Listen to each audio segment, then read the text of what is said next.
రాష్ట్రంలో ఎరువుల పంపిణీని మరింత పారదర్శకంగా సమర్థవంతంగా నిర్వహించేందుకు రూపొందించిన ఏపీ ఏఐఎంఎస్ 2.0 వ్యవస్థను విజయవంతంగా అమలు చేయాలని వ్యవసాయ శాఖ మంత్రి అచ్చెన్నాయుడు అధికారులను ఆదేశించారు.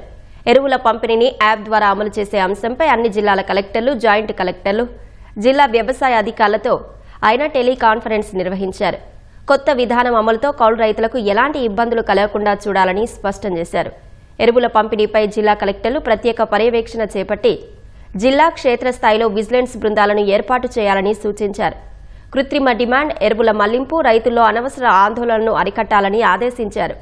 గతేడాది ఎదురైన సమస్యలు పునరావృతం కాకుండా చర్యలు తీసుకోవాలని ఆదేశించారు. కృష్ణా, కాకినాడ జిల్లాలో పైలట్ ప్రాజెక్టు కింద కేంద్ర ప్రభుత్వం తయారు చేసిన ఎఫ్ఎఫ్ఎస్ ద్వారా ఎరువులు బుక్ చేసుకునే అవకాశం ఉంటుందన్నారు.